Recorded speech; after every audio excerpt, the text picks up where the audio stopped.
ṣé kìí ṣe pé ló ń já wa o ìgbà wo la fẹ́ gbọ́ná tá ò ní lè yé ìṣera wa àjòjì fẹ́ kó wa lẹ́rú ẹni àfi wọ́n sílẹ̀. ẹ yóò bá dọwọ́ yín o bí ogun bí ọ̀tẹ̀ bí ìjà bí ègún bí ìta ó mọ̀ ṣe tán lọ́wọ́ ọmọ Yorùbá láéláé. Yorùbá ẹ wá gbọ́ná ṣé kìí ṣe pé ló ń já wa o ìgbà wo la fẹ́ gbọ́ná tá ò ní lè yé ìṣera wa àjòjì fẹ́ kó wa lẹ́rú ẹni àfi wọ́n sílẹ̀ ká máa wò wọ́n ọ̀rọ̀ yìí máa lẹ́yìn o tẹ́ ò bá lè jẹ́ ká gbòmìnira.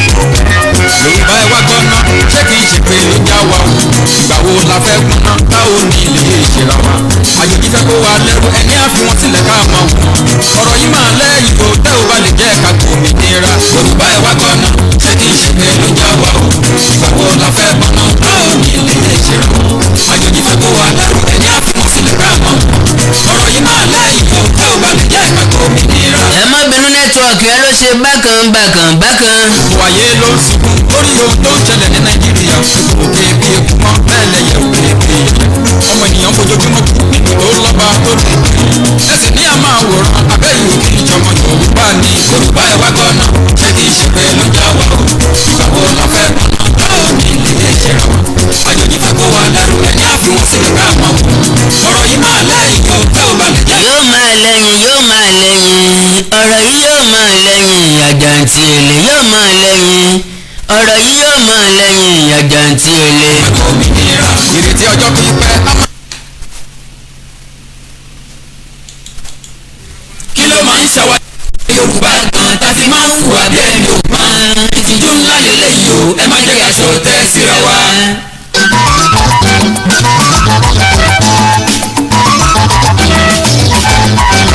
kí ló máa ń ṣàwá Yorùbá gan tá fi máa ń hùwà bí ẹni ò gbọ́n ìtìjú ńlá lélẹ́yìí o ẹ má jẹ́ ká ṣọ̀tẹ̀ síra wa. kí ló máa ń ṣàwá Yorùbá gan tá fi máa ń hùwà bí ẹni ò gbọ́n ìtìjú ńlá lélẹ́yìí o.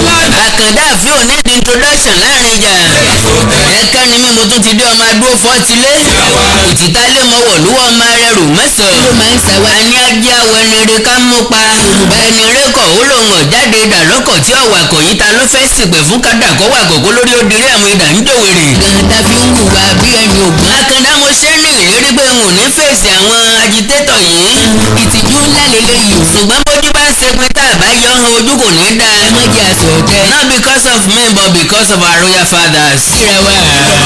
èsè torí pé wọ́n ń bú mi omi tá a dà sẹ́yìn gẹ́ láàrin kò mọ́. ó ti di mọ́líkì lára tiwa. àwa náà ti da kìtàn. ó ti di tí wọ́n ń dalẹ̀ ẹ́ sí gbogbo ẹ̀gbẹ́ kí wọ́n máa dà á sí wa lára ó bá wa lára dọ́gba.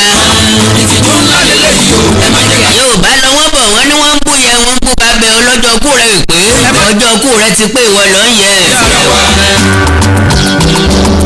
ilé òní múná kí baálé ilé òsùn kàkà àwọn ọmọ aláìnírònú àwọn ọmọ aláìníyẹnú àwọn ọmọ aláìlẹ́kọ̀ọ́ àwọn ọmọ aláìlóbi àwọn ọmọ aláìnítìjú òní wọ́n sọ̀rọ̀ àlùfàǹsá sórí adé.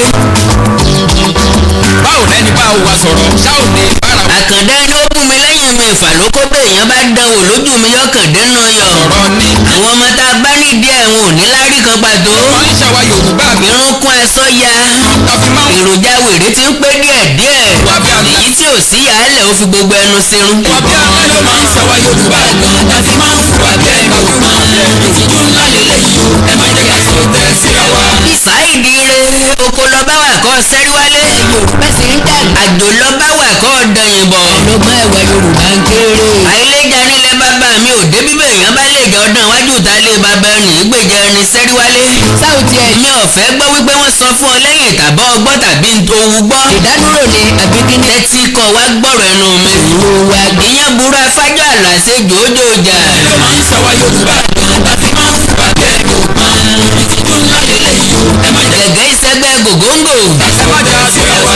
kéèké mo fi jù lámọ́rin lọ kò ṣeé fọ̀bẹ́ budanu. omijé máa ń gbọ́n mi tí mo bá ń ro. wọn ò kí ń tà á mọ́. a kì í rà kún ogún lépín. téèyàn bá ní kò ní. torí ilẹ̀ Yorùbá yìí o. àkàndá wọn ò ní fagùn púpọ̀. ìyá kò ti tẹ̀sí. mi ò mọ̀ bóyá ẹ ti ṣalábàápàdé ọ̀rọ̀ tí àwọn gáìsì méjì yìí sọ. ṣùgbọ́n ìbọ̀wọ̀ fágbà wọn ọ̀gbẹ̀kọ́ ńlé ni àbí ìkọ́ ni wọ́n àbí àkọ́ọ̀gbà because àbí ìkọ́ ọ̀tọ̀ àkọ́ọ̀gbà ọ̀tọ̀ àbí ìkọ́ ó lè má ní ìyá ó lè má ní bàbá ó lè jádùn ẹ̀yìn nìkan ló gbé táwọn yẹn ọ̀nà ní ẹ̀. ìmí ilé gbé ọ̀dọ̀ ìyá àti bàbá kọjá ọmọ rà ó ṣèdè ọmọ òlóǹbáwí ọmọ rà ó ṣèdè. sẹ́mọ̀ wípé bọ́mọ bá sì ti dàrí ìgbọ́dọ̀ wí àsì máa wò wọ́n. bọ́bá ti ń di káfí ẹnu adákẹ́ àkàrà gbé kan. ìgbà tí wọ́n fi ń po rèé ni wọ́n fi ń tábà fọ́mọ. ọ̀tẹ̀ ń dé balẹ̀ Yorùbá ẹgbọ́n ta ló ṣe wá báyìí nílẹ̀ Yorùbá gan. tọ́ba ti dàrí ìgbọ́dọ̀ wí baálé lẹ́sùn sápẹ́. torí ọ̀tẹ̀ yìí ti pọ̀ jù ó ń dalẹ̀ Yorùbá. ṣùgbọ́n mo ní gbàdàgbàdàgbà kọ́kọ́já àbáwí. àwọn méjèèjì á kàn wọ́n kó díẹ̀ lónìí. láti bí ta ti ń ṣọ̀tẹ̀ láti ń gbà bọ́. wọ́n ti jáde wọ́n ti bú mi kọ̀ọ̀kan mi o. ìfúnra wa. wọ́n nítorí pé wọ́n wálé Ifẹ̀ kábíyèsí ọ̀yọ́jú sí wọn àrífín ńlá. ọ̀dàlẹ̀ yìí ti pọ̀ jù. wọ́n wá bẹ̀rẹ̀ sí ní sọ̀rọ̀ àlùfàǹsá sólórí aládé ẹ̀kọjá yìnyín o. kò jẹ́ kí Yorùbá ogun. ọjọ́ wo la fẹ́ ṣọ̀tẹ̀. ẹ dákun ọjọ́ wo la fẹ́ sọ̀tẹ̀ dà ṣé bá ṣe sẹ́ni tá a fẹ́ fi gba Yorùbá nation. báwo ni ìjà a very big question òun náà ni wípé sáwọn adarí wọn ló ń rán wọn ní nǹkan tí wọ́n ṣe àbí tinú wọn ni wọ́n ń jẹ́. ẹ̀bí mọ́. dẹ́n tó bá jẹ́ pé tinú wọn ni wọ́n ń jẹ́ dọ̀sítmẹ̀ báwọn tó jẹ́ leaders wọn àwọn tó jẹ́ adarí wọn lórí ọ̀rọ̀ Yorùbá nation ò lè call wọn to attention. ilẹ̀ Yorùbá ti ń dàgbà o ẹ má jẹ́ ká ṣàkóso. wọ́n wá ń wẹ̀ wọ́n síbẹ̀ wọ́n ń ṣe bí eré wọ́n ń lọ sójú ọ̀nà rélùwéè nígbà tí ọkọ̀ ojú irin ń bọ̀ yóò gbá wọn dànù. ara bíi tí Yorùbá nation tó ti ń fèlè lélẹ̀. ìdí tí ọ̀rọ̀ Yorùbá nation tó fi wà stagnant tá a fi wà lójú kan bí adágún odò lélẹ̀. ìwé mímọ́ ní ẹni tó bá sí ètè rẹ̀ púpọ̀ yóò ṣubú sínú ibi Saheed ire àti Saheed ọmọ bọ́tà ẹ̀ sì ti ṣubú sínú ibi.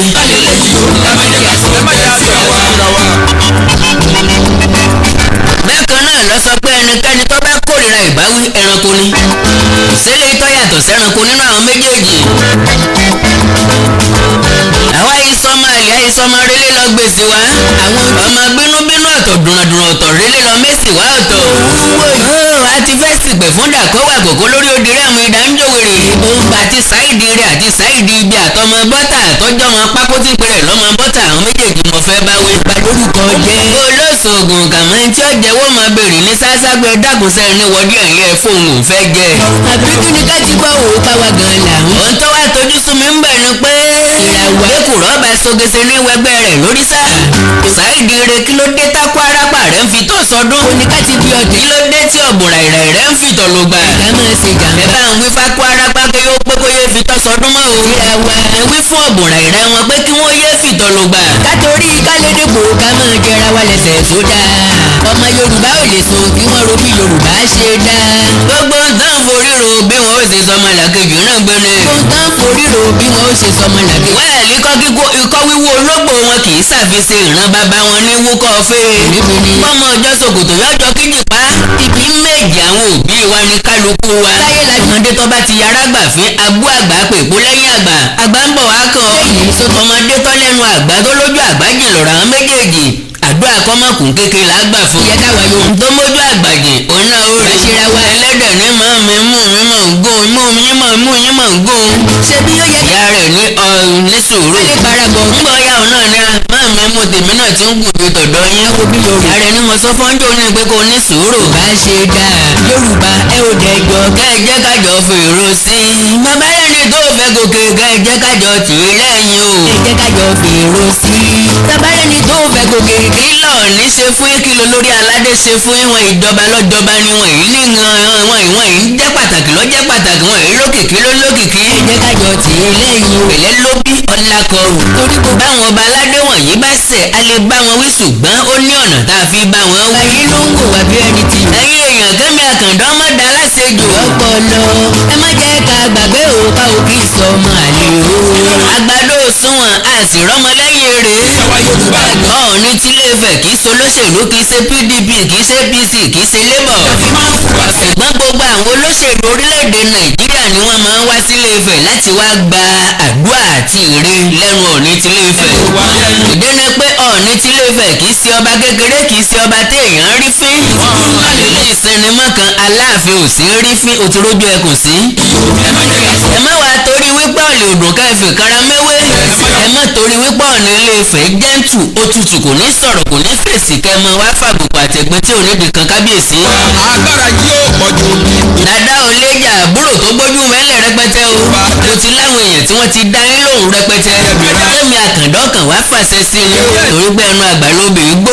ẹ jẹ́ ká ṣe díẹ̀ díẹ̀ tó rọ́jọ́ la àwọn ọmọ wa. ohun tá à ń ṣe làwọn ọmọ ń wò Yorùbá ẹ jẹ́. gbogbo tá à ń ṣe làwọn máa ń wò are you telling me pé táyìn náà ṣe ẹ̀yin náà dẹ̀ bí àwọn ọmọ tí wọ́n dẹ̀ ń wò nǹkan tẹ́ ṣe ṣé wọ́n ń rẹ́rìn ni àbí wọ́n ń banújẹ́ inú wọn ń dùn ni àbí wọ́n ń bọkàn ń jẹ́. ìwà eré ká má lọ fọ̀tẹ̀. epo ẹ̀pà òṣùwọ̀n ó yẹ ká ti mọ bọ́mọ inú ẹ̀ ó ṣe rí. sílẹ̀ sáà. ẹ̀yin ń jẹ́wọ́ bí àwọn òbí tẹ́ tara wọn jáde ṣe rí. àwọn ọmọ wa àwọn bàbá wa tó ṣàná ibi tán bá wa dé la wà yó. bẹ́ẹ̀ ni o láyé olúbùsẹ̀ ẹ̀rí ogun ògàn ẹ̀bìtì kí mọ́ pèrè òsúnmọ́lẹ̀ súnmẹ́ni. ibi tẹ́rin méjì. kọmọ lọ́sùn kọmọ láta ọba síjú adé olúbùsẹ̀ kejì. bá ti jà koríko ìbẹ̀rù. mo rántí lọ́dún 2015 nígbà tí Goodluck Ebele Jonathan tó wá fún blessing lọ́dọ̀ kábíyèsí. kọ̀mọ̀ sẹ́ni tí ò sọ̀rọ̀ sí kábíyèsí tán o. kódà àwọn ọba aládé náà tún jọ ìwọ̀n nínú ọ̀rọ̀ sísọ wọn ní kábíyèsí ti dolóṣèlú. ohun tí kábíyèsí sọ́ngbà náà ni wípé ẹ fún wa ní Odùduwà stéètì. káfí Ilé Ifẹ̀ ṣe kápítà rẹ̀. ojú ọrùn. ṣé lẹ́yìn ò ti pọ̀ jù. èyí tí kábíyèsí ọ̀ọ́ni fi àná ń tó sọ fún Goodluck Jonathan ó ní wípé nínú ìjọba tó ṣe kọjá yìí ó include ọmọ Yorùbá púpọ̀ o. ilé ìfọ apákọ̀rọ̀ wọn. ilé ìtọ́ fẹ́ ṣe make sure pé o ìfọ́fọ́ ọmọ Yorùbá dáadáa. dákòókè làdarí tó ń ṣe dákòókè lólórí tó ń ṣe. bọ̀tì pàpà síbẹ̀síbẹ̀ náà ẹ mọ̀ sọ̀rọ̀ àlùfànṣá sórí adé. eléyìí ọ̀wá ní lọ bẹ́ẹ̀. ọmọ kékeré ni mi ò ní kúrò. ọ̀rọ̀ rẹ o. ọ̀rẹ́ o. kí ló máa ń ṣàwa Yorùbá gan. àti kí ló ṣàwa Yorùbá gan. ìtìjú ńlá lélẹ̀ yìí ó ńlá mi ò yẹ kó tẹ̀. Saheed àbí kò ní dàgbà títí kó sọ pọ́jọ́ orí òun ju ti bàbá tó bí i lọ́mọ lọ.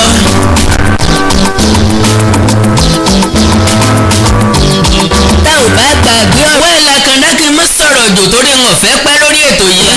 ẹ jẹ́ kí n sáré fún yín ní gbólóhùn àwọn gáìsì yìí gbọ́ kẹ́yìn náà ó wò ó bọ́yọ̀ owó etí gbọ́ kẹ́ wò ó bọ́yọ̀ tọ́sọ́mọ lúàbí kẹ́ wò ó bọ́yọ̀ tọ́sọ́mọ re. káwájọ béèrè pé ṣé Saheed re ni àbí Saheed ibi. ìbọn ṣe mọ́tẹ́wọlé bá. ọmọ òní bá pèlè ìyá ẹ̀gúsí aṣọ dá. débì kan àbòsí. irú ìròǹboro irú aṣọ orúkọ ti lé. ìkan ògbé kan ọmọ bá ń tálẹ̀ ìkan ògbé kan ọmọ bá ń tálẹ̀ kan ń jẹ́rò èkejì ń jẹ́ yẹpẹ̀. ìkan ògbé kan eégún ilé lábala. ìkan ògbé kan bí òwú jango. wọ́n ní ìyàtọ̀ nínú ọmọ ní. àwọn aláìníròònù tí gbọ́ ajá lọ́wọ́ gbogbo oníṣẹ́ ìjòkú ti fẹsẹ̀ rògbòrò lálùpọ̀ wáyé láàbílẹ̀mù wọn tí kálukú wọn bá ti ní fóònù tó bá ti ń tẹ̀ sójú ọ̀rọ̀ sísọ ti bẹ̀rẹ̀. báwo bá gbàgbé ọ̀rọ̀. àkàndá kí n má da láṣejù kí àkàwé mi ọmọ pọ̀ ju tí mo fẹ́ sọ ní lórí ètò yìí lọ. ká tó di pé mo tẹ̀ síwájú ẹ kọ́kọ́ wò wọ́n ẹ kọ́kọ́ gbọ́ nǹkan tí wọ́n sọ fúnra yín. ṣé àṣọjà ò lè gbé wà débi kan àbòsí ò lè bàbá ọ̀rọ̀. báwo bá gbàgbé ọ̀rọ̀ àná lóko lẹ́yìn odi àjíǹde ara ó máa jẹ́ a ò ní fàìsàn ló gbà. orúkọ tèmi ni Goldwem tí gbogbo ẹ̀yin èèyàn mọ̀ sí ìyá Ìjẹ̀bú. gẹ́gẹ́ bí ìṣe wa pé ìlera yín òun ló jẹ wá lógún òun ló tún mú wa wá sójú ìwòran yín ní déédéé àsìkò yìí. mo kí yín o a ò ní fàìsàn ló gbà o. gbogbo ẹnikẹ́ni tó ní ìṣòro nínú eegun tàbí nínú iṣan ara wọn wọ́n lè kàn sí iléeṣẹ́ Goldwem ìyá Ìjẹ̀bú. ọ̀rọ̀ iṣan àti eegun la máa sọ ní gbogbo ìgbà nítorí pé ìṣòro iṣan àti eegun ó jẹ́ ìṣòro tó ṣe gbòógì tó dẹ̀ ń dà wá láàmú. àwọn ẹlòmíì ò lè bẹ̀rẹ̀ mú nǹkan nílẹ̀ ẹlòmíì ò lè bẹ̀rẹ̀ kírun ilé orí òkè lẹlòmíì ń gbé tẹ́lẹ̀ ó ti padà sísàlẹ̀ nítorí orúnkún ríro ìbàdí ríro ẹlòmíì àtẹlẹsẹ̀ la máa kán ẹlòmíì tó bá jí láàárọ̀ àti fẹsẹ̀ lélẹ̀ á di ìṣòro ẹlòmíì gbogbo ara títa ẹlòmíì ẹsẹ̀ títa ẹlòmíì ẹsẹ̀ á máa gbọ̀n gbogbo èyí tó bá lè jẹ́ wá rí.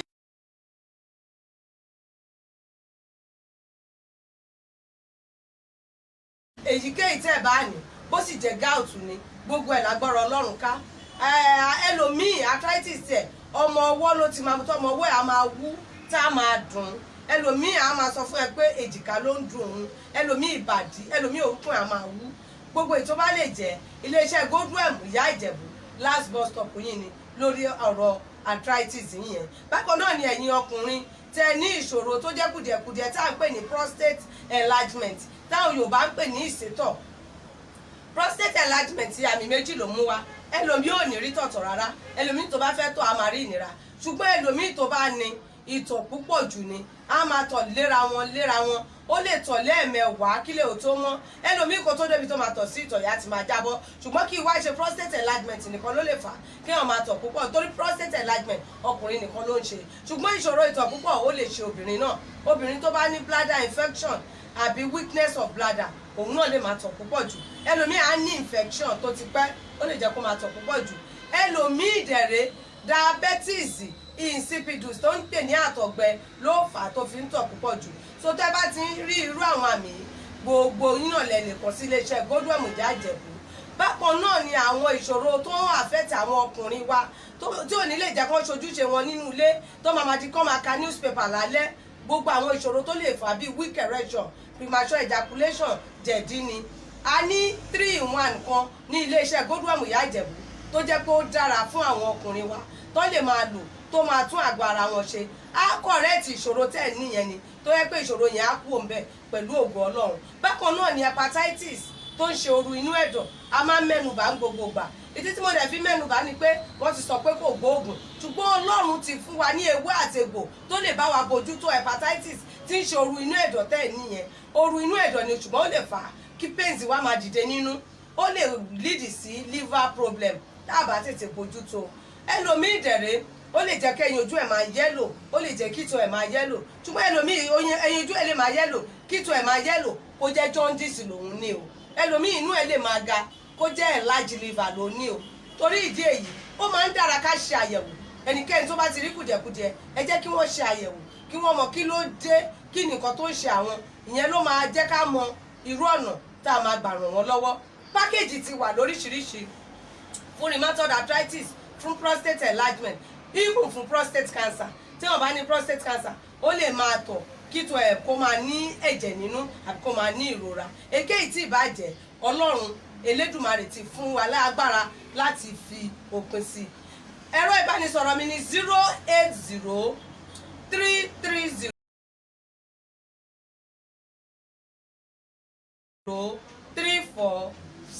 080-330-3477. Nọ́mbà yìí náà ni nọ́mbà WhatsApp mẹ́.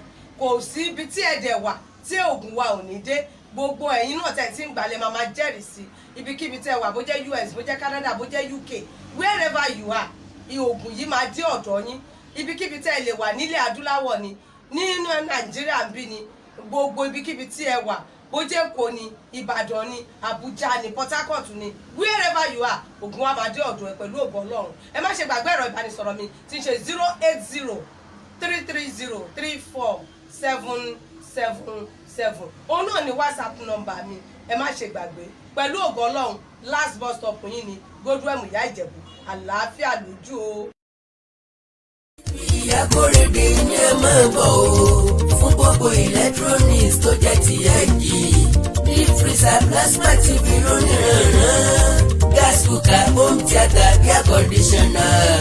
TV Ìyá Kórèdé ni wọ́n kalẹ̀ sí o, gbogbo èèyàn lọ́tún lósì ni ẹ máa bọ̀ o.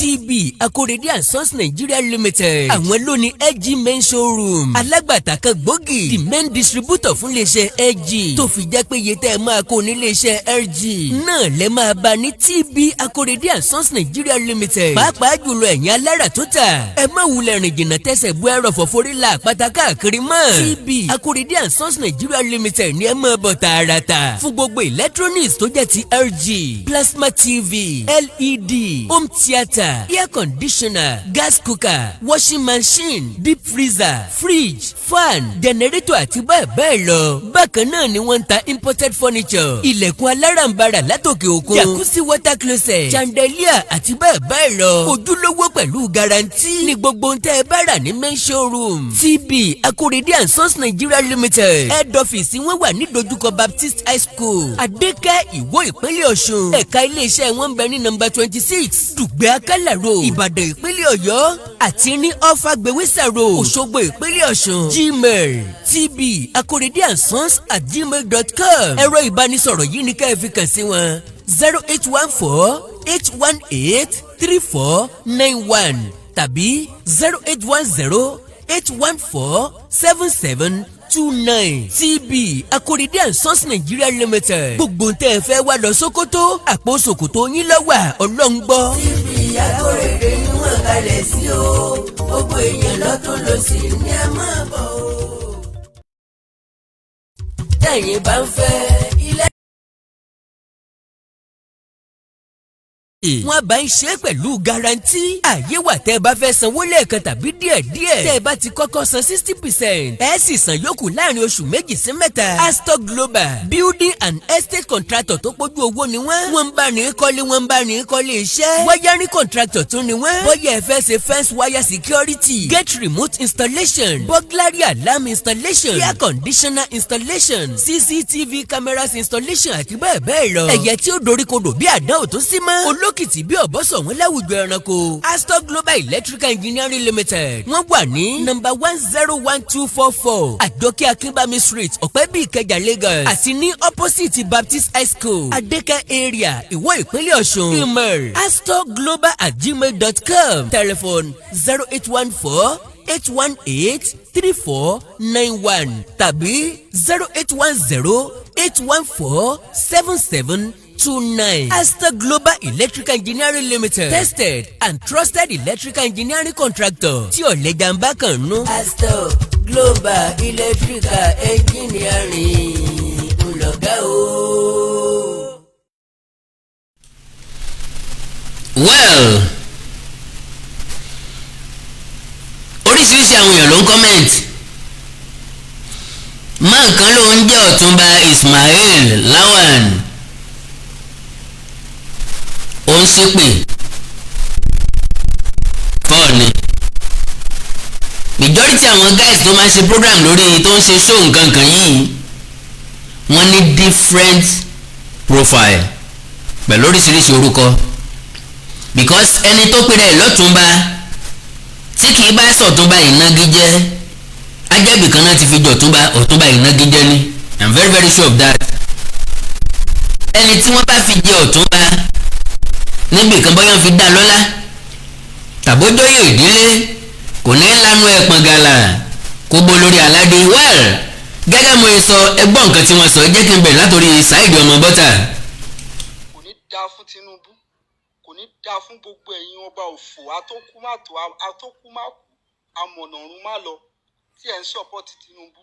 Àsìkò ẹ̀sìn ẹ̀yin ọba òfò ẹ̀yin ọba rádaràda àsìkò ẹ̀sìn yín ló ti súnmọ́lé sẹ́nẹ̀ ẹ̀yà àgbà òpò ẹ̀yà àgbà òpònú àgbà òfò àgbà òpònú ẹ̀yin aláìníròrí wọ́n fi yín sábẹ́ kánsẹ́lọ̀ àsìkò ẹ̀sìn yín ló ti súnmọ́lé yìí o.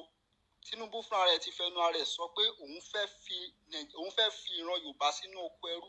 Ó ti ní pé 2023 yẹn òun fẹ́ lọ ṣe pírẹsidẹ́ǹtì fún àwọn òkú nínú sàárè nítorí pé ó dá mi lójú wípé àwọn alálẹ̀ máa pa Tinubu kó tó di 2023. ṣebí Tinubu olórí burúkú ọmọ àlè yìí ní 1997 ṣé bóun ló sọ pé òun ò ní interest nínú wọn Nàìjíríà.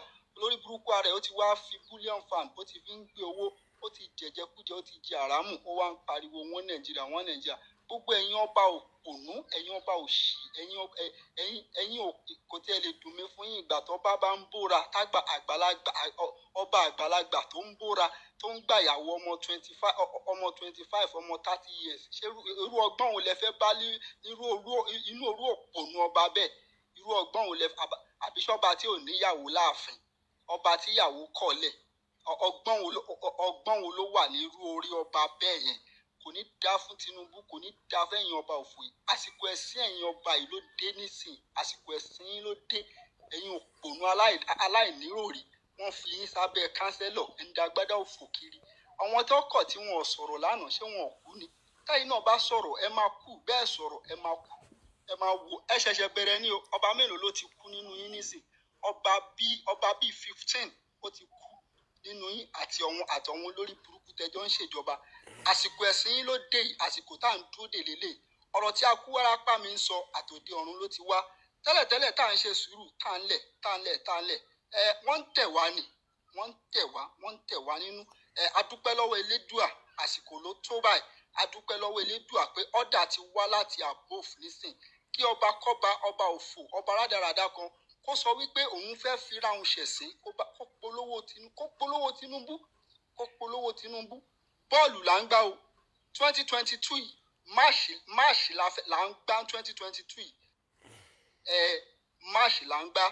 Ẹni tó bá mọ̀ gbá nínú àwa ta sọ pé a fẹ́ kí ìran Yorùbá bọ́ lóko ẹrú, àtẹ̀yìn tẹ́ sọ pé ìran Yorùbá ò ní bọ́ lóko ẹrú, ẹni tó bá mọ̀ bọ́ọ̀lù gbá dáadáa nù wa òun ló máa gbégbá orókè ní 2022 tá wà yìí. A dúpẹ́ lọ́wọ́ Elédùà tó fún wa ní order from above nísìn. Ẹ jẹ́ ká jọ máa wò nǹkan tó máa bẹ̀rẹ̀ sí ṣẹlẹ̀ láti sin lọ ká jọ máa wò. ọ̀rọ̀ lẹ ti gbọ́ yìí dó àwọn òsínwó èèyàn kan bẹ́ẹ̀ ń bè ẹ lè bílèmù wọn oríṣiríṣi wèrè ló wà. àwọn kan wà wọn ò tí ìjájà ni wọn tí ìjájà ni wọn ní pẹ́ jájà because irú wọn ni máa ń pè yàn ń wèrè, irú wọn ni máa ń ṣépè fún yàn. gẹ́gẹ́ bí ọmọ Yorùbá ẹ jẹ́ ká béèrè lọ́wọ́ ara wa ṣe èpè àti ébútọ́sẹ̀ yìí bó ṣe ń ṣépè fún Tinubu ní ṣépè fáwọn ọba aládé sóò ní yóò fún wa ní Yorùbá nation. Distractions ni effort strength tó yẹ kí wọ́n máa lò lórí Yorùbá nation awareness òun ni wọ́n ń waste lórí à ń bú ọba aládé à ń bú jòyè à ń bú olóṣèlú.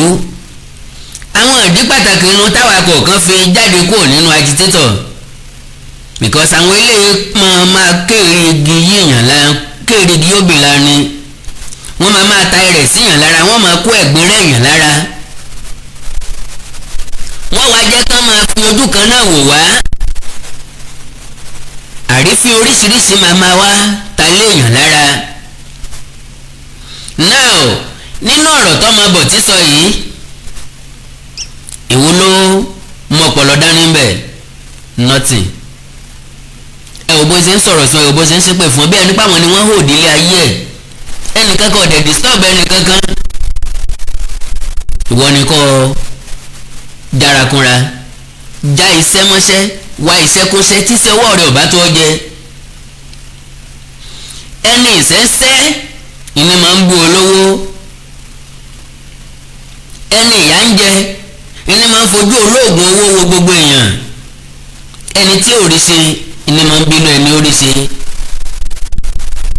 ọ̀ọ́nì rìsá ti jọba ó ti jọba kò wá jọba lásán ó jọba lórí ìrun ilẹ̀ Yorùbá kò jọba lórí ìrun ilẹ̀ Yorùbá nìkan o ó tún wá jẹ́ kó chairman Nigeria Council of Obas òun àti Sultan Sokoto ni wọ́n jọ wà nífẹ̀gbẹ́kẹ̀gbẹ́ kò sí tí wọ́n ṣe ní Nàìjíríà lónìí bọ́n bá ti pe Sultan dandan ni kí wọ́n pọ̀ nífẹ̀ẹ́ bọ́n bá ti pọ̀ nífẹ̀ẹ́ dandan ni kí wọ́n pe Sultan kí wàá la wá ń bínú sí ẹni bínú wa ìní roko síbi á ti jẹ tó bá roko síbi á ti jẹ ìní pọnmi síbi á ti mu tó bá sì tó pọnmi síbi á ti mu ìní mànà tó máa gba well ẹ jẹ́ ká gbọ́ ti Saheed re because bí mo ṣe wọlé àrùn mi gbé kí ló tún dé kí ló tún ṣe náà ẹ farabalẹ̀ gbọ́ nǹkan tó sọ bóyá ọmọlúàbí èèyàn lè sọ yìí and again ẹ̀mí ìwo ni ń gbénu wọn lẹ́yìn ẹ̀ máa wá sọ nǹkan táwọn guys yẹn wá lórí social media fún lẹ́yìn ẹ̀ máa wá sọ reason tí wọ́n fi ń pariwo Yorùbá nation kì í ṣe pé wọ́n nífẹ̀ẹ́ Yorùbá kì í ṣe wípé òun wọn ká gba Yorùbá nation wọ́n ní another motive ìwà jáì sí. gbogbo léṣe dáadáa lẹwà Ọlọ́run kú ṣàánú wa a máa jagun olúborí bógo ṣe jẹ́ tọ́lọ́run Elédùmarè bó post picture Ọọ̀ni of Ifẹ̀ àti kábíyèsí wa ní kíkan nínú àwọn ìgbèríko kábíyèsí wa tó ń jẹ́ ọmọ 19 years torí bàbá wa náà ni ó jẹ́ ọmọ 19 years kò jẹ́ ọmọ 19 years yẹn ọkàn mi téèyàn bá ti dádé tó dẹ̀ jẹ́ aládé dáadáa aládé wúrà aládé tí Ifá yọ́nú sí aládé dáadáa ọmọ yẹn aládé dáadáa ni ọmọ yẹn ṣe parí secondary school ni ó dẹ̀ ẹ̀dẹ̀ pàdé níbi festival ẹ máa wo ibi tẹ́ ẹ ti máa mọ̀ nìyẹn pé ìkan ń lọ lábẹ́lẹ̀ tẹ́ ẹ mọ̀ ẹ̀yin ọmọ Yorùbá. Ọọ̀ni of Ifẹ̀ bá Peter Obi ya fọ́tò pẹ̀lú ìdùnnú, ó bá wọn politician ya fọ́tò pẹ̀lú ẹ̀rín. Ọba Ọọ̀ni of Ifẹ̀ of Fúlàní ó wá wà lórí ìjókòó pẹ̀lú gbogbo bọ́n ṣe ya fọ́tò bọ́n ṣe ṣe orí ìjókòó ni bàbá ti bọ́mọ yẹn ya fọ́tò. Ṣé ọmọ yẹn ò ń ṣọba ni àbádé kọ́ ló wà lórí tiẹ̀ náà? Ibi òjù bí náà kájọ gbà fúnra wa ní náà. Àwọn bàbá wa láyé ìgbà yẹn náà tó jẹ́ àwọn tó ti filẹ̀ ṣaṣọ́búra yìí Aláàfin Ọ̀yọ́ wọ́n máa ń pọ́n yín lé náà Ọọ̀ni of Ifẹ̀ èló lọ́jọ́ rí yín. Síbẹ̀síbẹ̀ ẹni àpọ́nlé èèyàn máa fún lápọ́nlé. Ó yẹ kí bàbá tiẹ̀ wo ọmọ ọba the youngest king yẹn ní Yorùbá land lọ́mọ yẹn and adẹ̀ endorse a support ẹ̀ adẹ̀ love ọmọ yẹn bẹ́ẹ̀ torí pé orí adé lórí ẹ̀ Ọlọ́run ló yàn.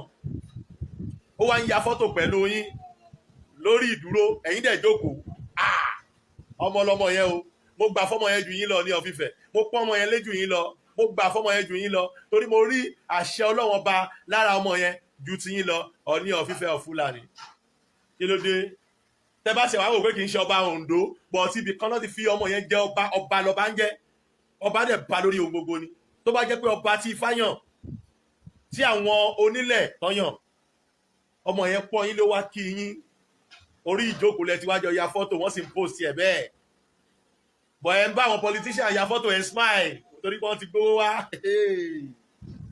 Nǹkan ṣẹlẹ̀ nílẹ̀ Yorùbá mo fọlọ́run búra. Nǹkan ṣẹlẹ̀ nílẹ̀ Yorùbá nígbà ẹni bá tara ilé ẹ̀ lọ́pọ̀ kò lè ríra lọ́wọ́n ẹgbà bẹ́ẹ̀. Àwọn tó rí mo sọ mo post ẹ̀ mo ní it's only a wise can understand my post. Ẹ gbọ́ nǹkan tó sọ, ẹ gbọ́rọ̀ burúkú lẹ́nu ẹ̀ yẹn. Now ó ní ọba kan ó ya picture pẹ̀lú Ọọ̀ni wà lórí ìjókòó. Ìgbà tó wá máa bọ̀rọ̀ jẹ́ ọlọ́mọ 19 years ni ó jọba sí ìgbèríko. Àwọn ọmọ ẹ̀ ò ní làákàyè rárá, ọpọlọ báàbù kò sọpọlọ rárá. So ó wá expect Ọọ̀ni láti dìde fún ọba ìgbèríko láti bá ya fọ́tò.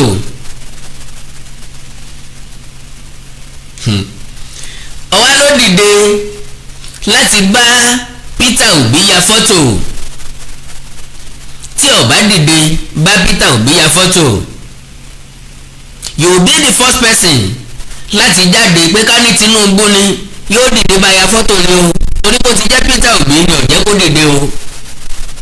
And let me tell you, fọ́tò yíyà fúnrú Ọọ̀ni ó ní òdiwọ̀n. Kọ́ọ̀ni ó tó dìde ya fọ́tò, that means ètò tí wọ́n ń ṣe ọjẹ́mọ́ tabadébì kan order of photograph ń bẹ́ẹ̀. Kì í ṣe wípé anybody tó bá fẹ́ bọ̀ ní ya fọ́tò lólórí aládé máa wá dìde bá ya fọ́tò. Mi ò blame yín ẹ̀sùn má gbà abẹ́ bíríìjì lẹ́gbẹ́kẹ́ tó kọ̀rọ̀ Yorùbá nation tó ṣẹlẹ̀. So wọ́n rí owó jọ fún yín lẹ́ ikú lábẹ́ bíríìjì lẹ́yìn náà fi dẹ́ tí ń dá yàrá gbà ló fi ń ṣe fídíò ló fi ń gbé wo gbogbo àyíká ilé ká lè mọ̀ pé o ní kọ́tì nínú ilé ká lè mọ̀ páyé tiẹ̀ náà ti ń bẹ́tà díẹ̀díẹ̀. Wọ́n ń dáwó fún yín lórí ọ̀rọ̀ Yorùbá nation ẹ̀yin náà fi ń ra mọ́tò ẹ̀ ti wá bèèrè pé ibi táyé pín sínú. So ntọ́dẹ̀ wá kàn ó ní láti máa sọ̀rọ̀ àlùfànṣá sáwọn tí ó yẹ kẹ́ ẹ sọ̀rọ̀ sí. Ntọ́dẹ̀ wá kàn ní pé bẹ́ẹ̀ bá ti bú àwọn èèyàn pàtàkì wọn ayé ò ní wò yín wọn ò ní kí pẹ́ kú iṣẹ́. Àwọn èèyàn wà nílẹ̀ láti tìyàn pa because bẹ́ẹ̀ ṣe ń ṣe àwọn program yẹn ni wọ́n like ni wọ́n rẹ́rìn ni wọ́n tẹ love ni wọ́n ṣe káre ni wọ́n ṣe well done. Ayé ẹ̀ ń jóná lọ nìyẹn o tó bá mọ̀.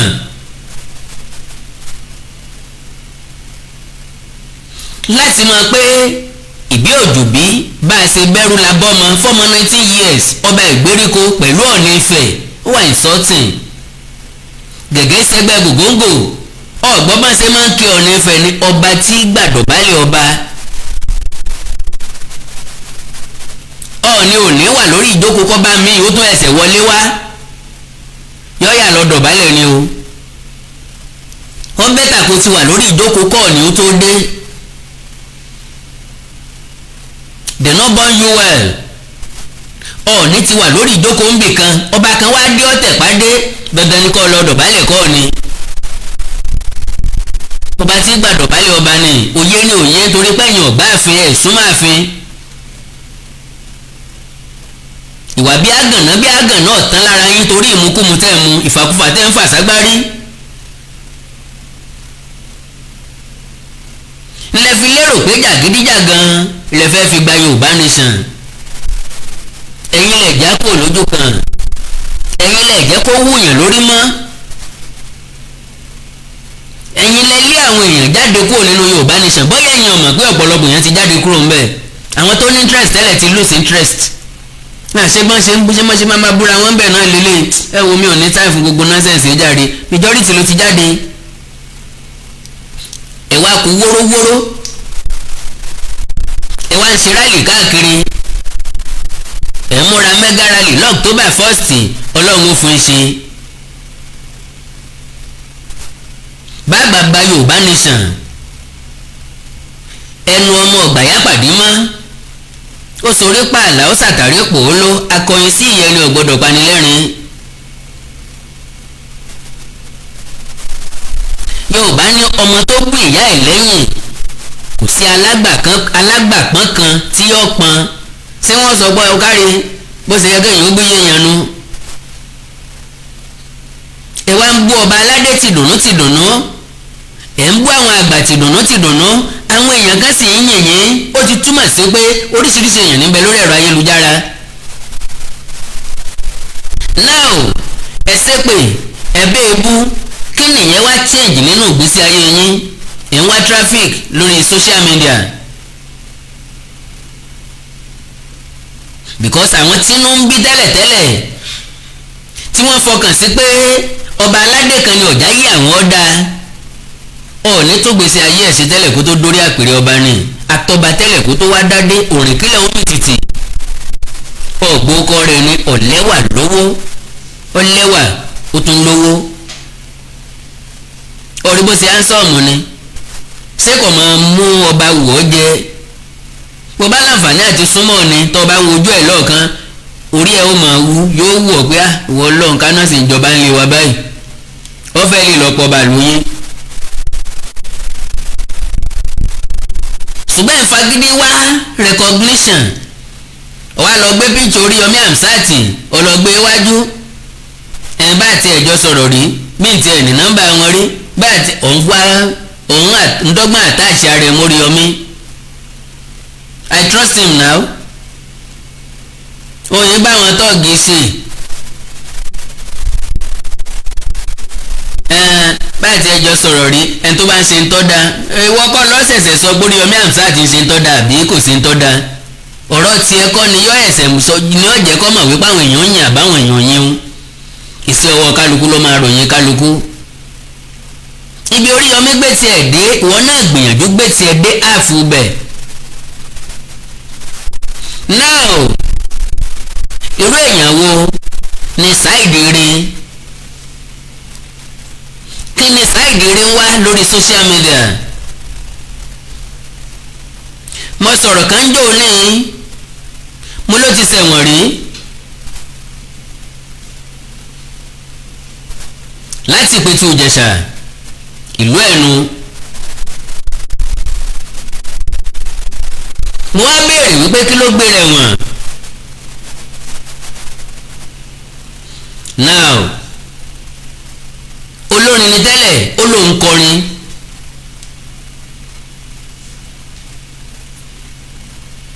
orin ọ̀wá tàmọ́ ló yí mọ́ ọ̀rọ̀ sísọ ọ̀wá mọ̀fù mọ́ ló yí mọ́ ọ̀sẹ̀ títà. Can you imagine that?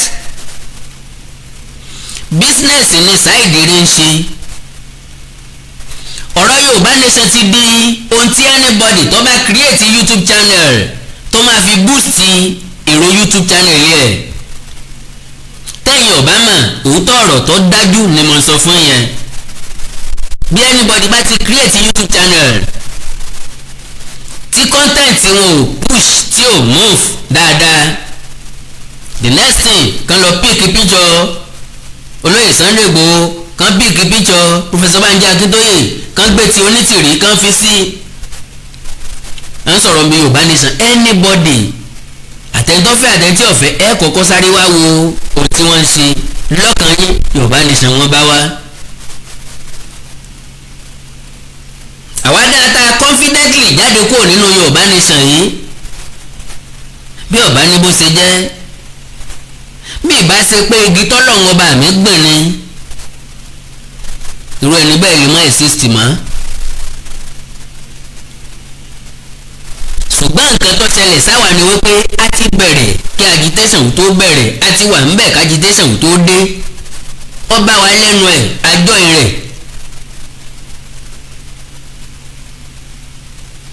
tó bá bí ọba dẹ̀ pé ìwà mọ́ta bá jáde kó ńbẹ̀ kò tí ì sí tọ́ bá dé ńbẹ̀. ẹ wo gbogbo agitators pátápátá, èwo nínú wọn ni ò ṣépè ní ògbóyàn.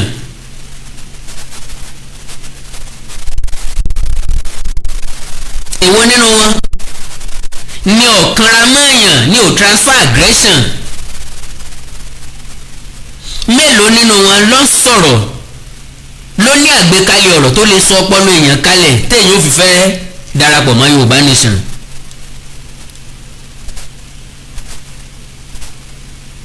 because Yorùbá lójú ní pinnu káyalé, ọ̀rọ̀ tútù ẹ máa ń yọ obì lápò, líle ẹ máa ń yọ fà lápò. gbogbo àwọn tí wọ́n ń bẹ̀ ebú tí wọ́n ń ṣépè yìí ní ń fa Yorùbá Nation sẹ́yìn o. ìdí nìyẹn tèmi Àkàndá ò lè fi agitate, because mi ò lè máa fojú ọwọ́ ṣiṣẹ́ táwọn aláìní inú kan máa fẹ̀yìn ọwọ́ bá ń dànù kí n wá wà lójú kan. mi ò kì í ṣòwò tí máa wà lójú kan, no. ìran ìṣòwò ni jèrè. bí wọn bá fúnyàn lówó tí wọn sọ̀rọ̀ tó encourage èèyàn kéèyàn máa progress, ọkàn máa balẹ̀. ẹni tí ọ̀yá ni lówó tí ọ̀dá ni lókoòwò kí ló fẹ́ pe ní lárugún sí. gbogbo àwọn tó ń ṣépè yìí oríṣiríṣi èpè téèyàn gbọ́dọ̀ máa gbọ́ ni wọ́n ń ṣẹ́ léra wọn, ṣẹ́ lọ́mọ wọn. àwọn ọmọ ọsàn tí kó gbogbo bá mọ̀ mẹ́ẹ̀. now ọfẹ́ mọ̀rú èèyàn tí Saheed jẹ́ gba ìtọ́wò.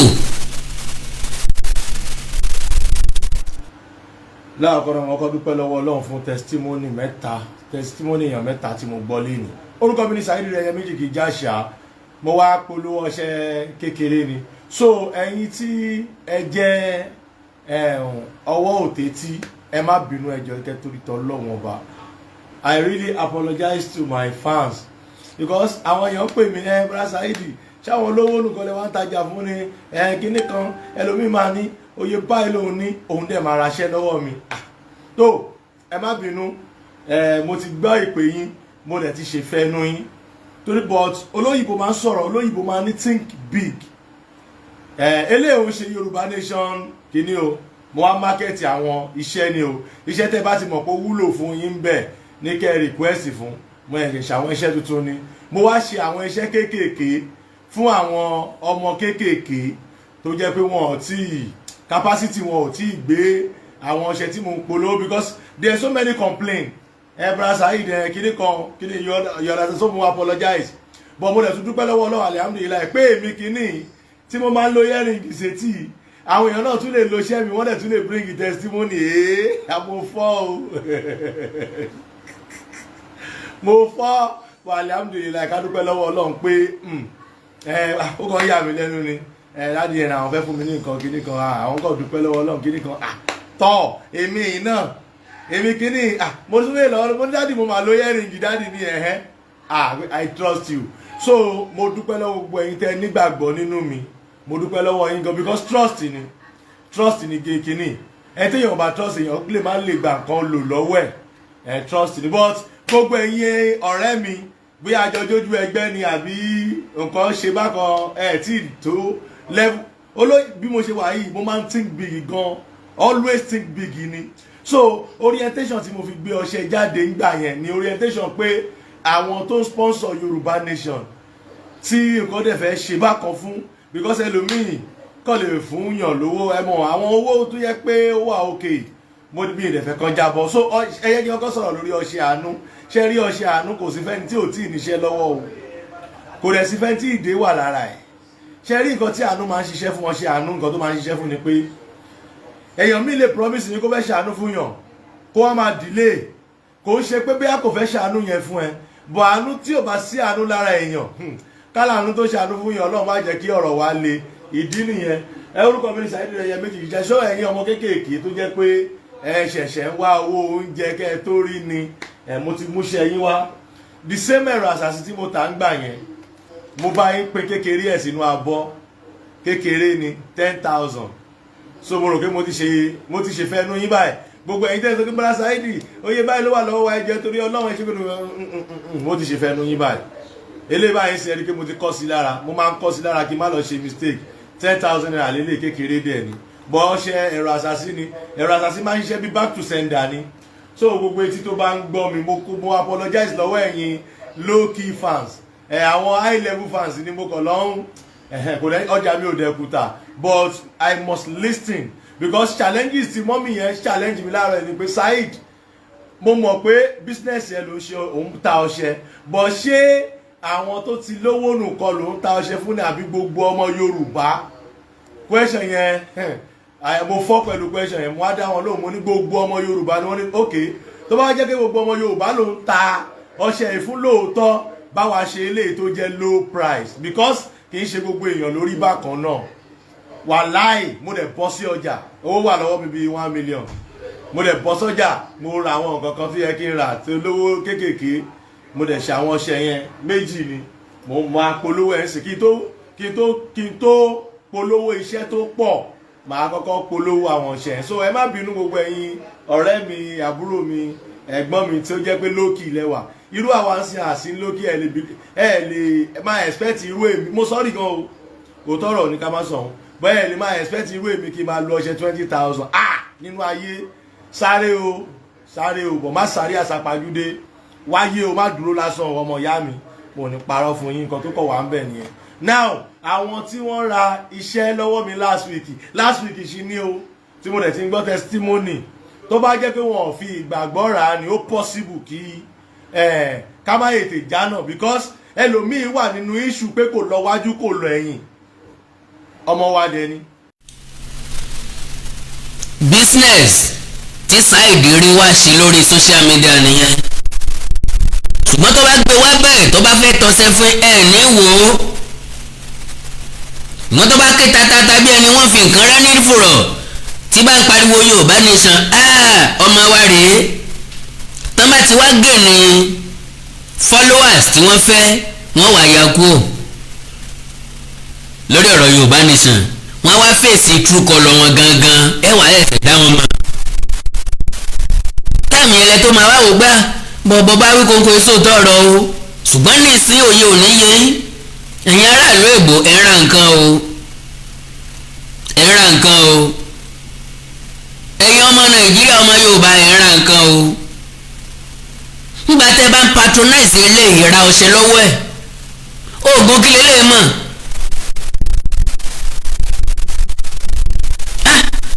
ẹ̀ ra nǹkan o àwọn iṣẹ́ kéékèèké òun ò kì í sàwọn iṣẹ́ kéékèèké ẹ̀yin tẹ́ wá fáwọn iṣẹ́ kéékèèké ẹ̀rọ àṣàṣì 10,000 naira so Saheed mẹ́rọ àṣàṣì ilé sóògùn kọ́ jẹ́ àwọn kan ṣe testimony àwọn mẹ́ta wọ́n lu ọṣẹ wọn láàrin ọ̀sẹ̀ kan bọ́lẹ̀ ń bẹ̀ ìrọ́pọ̀ irọ́ kiyù wá lọ sọ́jà wá mówó wá ra wọn kan gbàtà àwọn èèyàn sọ bá wọn fẹsẹ̀ kéékèèké bíi 1 million ká lè mọ̀ pé ó ní 1 million lọ́wọ́ ìrọ́pọ̀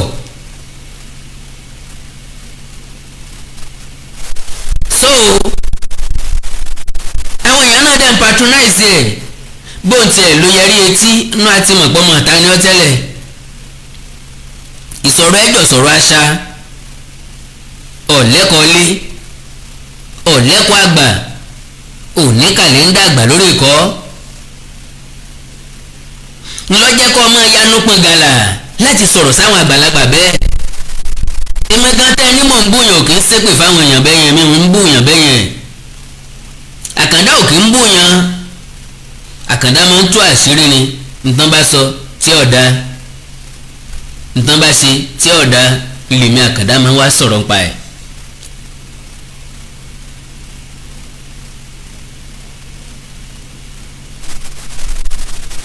so orí ẹwà ọlọ́run lára ọmọ 19 years tọ́jọba sígbèríko ọ̀wárí ẹwà ọlọ́run lára onírìṣà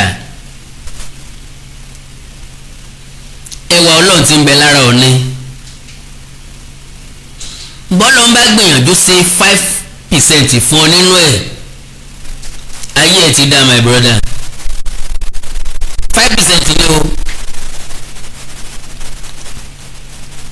because èmi á máa gbàdúrà pé oore ọ̀fẹ́ tí Mercy ní tèmi Àkàndá bá ní 5% nínú ẹ̀ ọlọ́run ọba sórí fún mi. so àwa tá a bá jẹ́ ọmọ àgbà tí wọ́n bí léèrè tí wọ́n tọ́ léèrè tí wọ́n wò ní léèrè àmọ́ sẹ́nupo láti sọ̀rọ̀ ságbà yàtọ̀ ságbà tó bá rí rẹ̀ fín ọ̀nà wo lọ́ọ̀ni tí ilé Ifẹ̀ fi rí fín ló fi wà rí fín lẹ́sùn pé kò kéde Yorùbá nation kò tẹ̀lé Yorùbá nation kò sọ́pọ́ọ̀tì Yorùbá nation kò sọ́ba náà tó lè ṣe tó bá jẹ́ ìyẹn lè retí ẹ mọ́kàn kó ń bẹ̀ ní Yorùbá nation gbà nìyẹn ẹ má expect Ọ̀ọ̀ni pọ́ máa jáde lọ́la pé ókè mo dólé Yorùbá nation àyàfi tí nǹkan bá dàrú tán tá àrírò ẹ̀ rí so gbogbo eléyìí tẹ́ ń ṣe ọ̀bùn rí kó ọkọ̀ tìràn máa mórí sí nínú látọjọ́ tọkọ ń ti kú ló ti fomi kílárí gbẹ̀yìn sọfẹ́ wẹ̀wẹ̀ tẹ́lẹ̀ ìjọ́rì tí yín mọ̀ wípé ibi tẹ́ ẹ doríkọ yìí kò sọ́nà tààrà ń bẹ̀ ọ̀nà ìbáwà ń bẹ̀ yíyàtẹ̀ yàkó lójú ọ̀nà tá ń tọ̀ ni Awikonko ẹ wọ́n sọ pé Yorùbá nation ti kú mọ́ kò ìkú tán wọ́n ń jàporó lọ́wọ́ ṣùgbọ́n day in day out lẹ tó ń dínà mọ́ lẹ tó ń fà á sẹ́yìn lẹ tó ń lù ní àmà lẹ ń dènà tó fi lè wáyé because as far as I'm concerned bíjọba kan bá fẹ́ fún Yorùbá nation báwọn orílẹ̀-èdè kan bá fẹ́ ràn wá lọ́wọ́ òye yé mi pé mi Àkàndá kọ́ ni wọ́n pè gbogbo ẹ̀yin aláriwo of Africa yìí kọ́ ni wọ́n pè àwọn Ọ̀ọ̀ni náà ni wọ́n pè o àwọn Ọbásanjọ́ tá a ti ṣépè fún àwọn Tinubu tá a ti ṣépè fún àwọn náà wọ́n pè because àwọn ló wà lókè ẹgbẹ́ ẹyẹ lẹ́yẹ wọ́tọ̀ ìwé mímọ́ Bíbélì sọ lóòótọ́ ó ní ẹ̀bùn rẹ yóò mọ jókòó pẹ̀lú àwọn ọba aládé kì í sẹ́ẹ̀bùn bí tẹ́ ti ń ṣépè fún wọn they can never recognize you kò sọ́ba tí inú ẹ̀ ó dùn pọ́ ń sọ̀rọ̀ sọ́ọ̀ ni yóò ti wò pọ́ sọ̀rọ̀ sọ́ọ̀ náà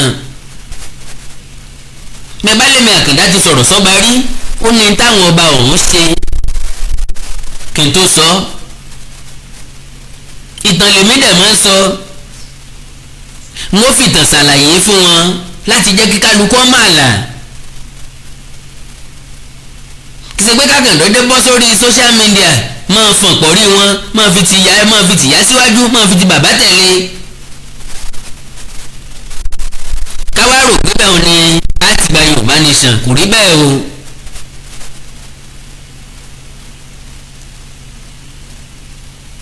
kò rí bẹ́ẹ̀ o ẹnìkan ní Professor Banji Akíntóyè kọ lẹ́tà sí Buhari ká ní Buhari ṣe dáadáa ni ṣe bọ́ yẹ kó invite ẹ̀, mo ní wọn ò lè invite Professor Banji Akíntóyè láéláé.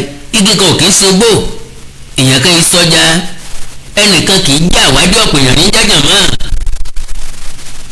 Báwọn àgbààgbà Yorùbá bá tí wọ́n bá jọ kọ́ ọmọ lòpọ̀ bọ́ tí wọ́n sọ̀pọ̀tì ara wọn, bọ́ká bá síwájú tí ṣègbè tẹ̀lé, tí òjòlá paramọ́lẹ̀ mọ́nàmọ́ná àgbádú jomijoke atábìrù sóró tí wọ́n wá fọ̀rọ̀ jomi tó rọrọ̀ bọ̀ lẹ́yìn, kò sẹ́ni tó lórí láyà tí ó wà ní wọn lẹ́gbẹ́ ọdẹ. Báwọn àgbààgbà wọ̀nyí ká nínú wọn konú ikùn wọn kokùn, wọn jọ ń ṣàṣepọ̀, wọn jọ wá ń fo nǹkan sọ̀rọ̀, everybody ló máa fẹ́ lísìn sí wọn. Ẹ lè sọ pé ẹ fẹ́ gbọ́rọ̀ Fúlàní àtàwùsà, wọ́n máa ń fọ̀rọ̀ sẹ́nìkan lẹ́nu tiwọn ni, wọ́n máa ń rìn pọ̀.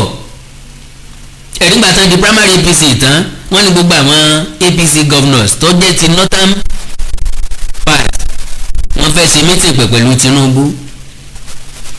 Ìgbà tán fẹ́ lọ fún consensus, wọ́n pàdé àjọṣepọ̀ ń bẹ láàrin wọn. Gbogbo àwọn òpònú dèdèrè tó ń sọ̀rọ̀ yìí, wọn ò sọ̀rọ̀ nípa Àmọ̀tẹ́kùn t'Akérédolú sọ ń pa ẹ́, pé wọ́n dá equivalent ẹ̀ sílẹ̀ lókè ọya ní Katsina. Ààrẹ dẹ̀ sọ́pọ̀tì kí wọ́n gbé AK-47 lé wọn lọ́wọ́. Akérédolú nìkan nu gbogbo gọ́fúnà ilẹ̀ Yorùbá ńlọ́takò lọ́sọ̀ immediately pé ó máa ra AK-47 fáwọn Àmọ̀tẹ́kùn ìpínlẹ̀ Ondo. Kò sí nínú aróòkèra tó lè jiyàn. Why táwọn tó pọ̀ jáde? Did you say anything about that? Did you praise him? Bóò láti wá gba Yorùbá nation, èyí lọ báyìí, àwọn kan lọ báyìí, àwọn kan lọ báyìí, àwọn kan kọjú ẹ̀yìn. Bóò láti wá gbà á? Ẹnu yẹn ní dékàrà tí ń dín dòǹdó, ẹ̀yin lẹ́ ń lọ Ọ̀yọ́ tẹ̀ ń tọ̀ Ọ̀yọ́ bọ̀. Àwọn kan tó ti ń pariwo pọ̀ October 1st náà máa kéde Yorùbá nation. Àwọn èèyàn dẹ̀ ń wò wọ́n dẹ̀ ń bílí fún wọn. United Nations ti recognize Yorùbá nation o, a fi drone gbé fúláàgì, wọ́n wá ran security jáde wá. Nonsense. Níbi tán ti ń ṣe United Nations meeting, ẹ fi drone gbé fúláàgì lókè, ẹni gbogbo àgbáyé ló ti rí, after tán wá rí ń kọ́. Because orílẹ̀ ti fẹ́ lọ mú gígùn, ìgbésẹ̀ tí kànkọ́ nìyẹn. Lára ìgbésẹ̀ náà ni kákẹ́ àwọn tó ṣe, ṣùgbọ́n kí lè rí tá a jẹ bọ̀ ń bẹ̀.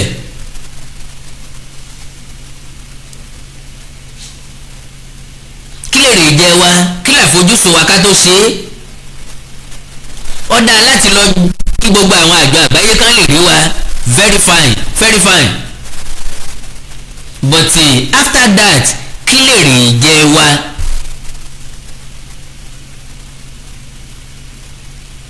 So Saheed rin Saheed ọmọ bọ́tà àtẹ̀yìn tó kù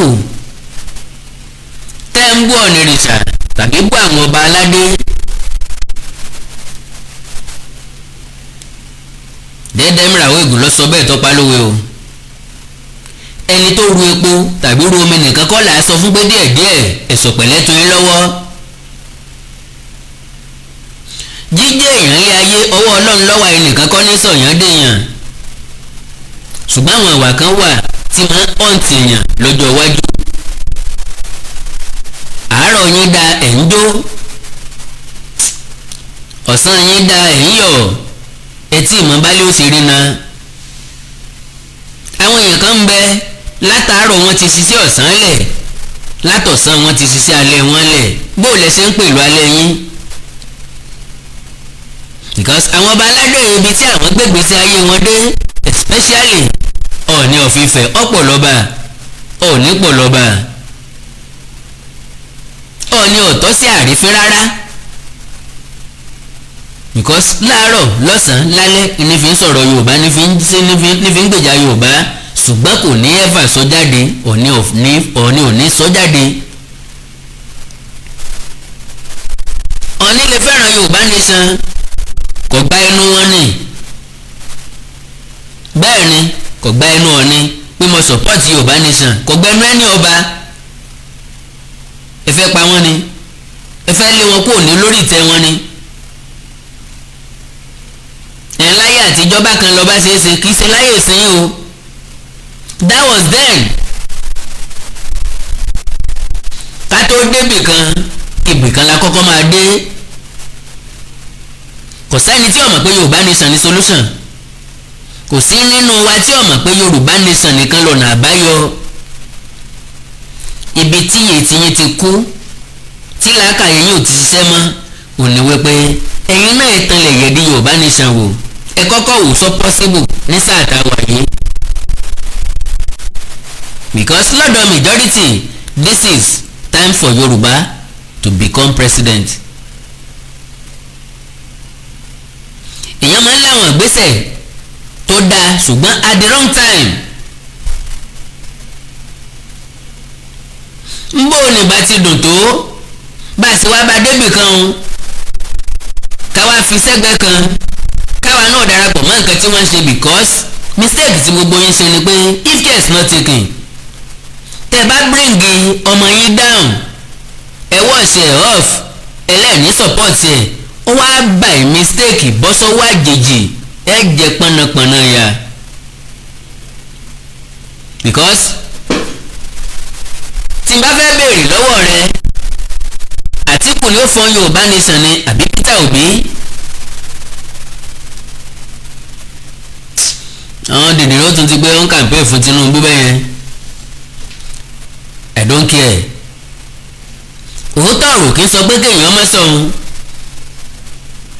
so àti Saheed rere àti Saheed ọmọ bọ́tà àtẹ̀yìn tó kù tí ń gbọ́ ní tínú yín sì ń dùn tẹ́ ẹ sì ń fẹ́ gẹ̀ ta ló fi ń lọ́kàn balẹ̀ pẹ́sàn ò ní ké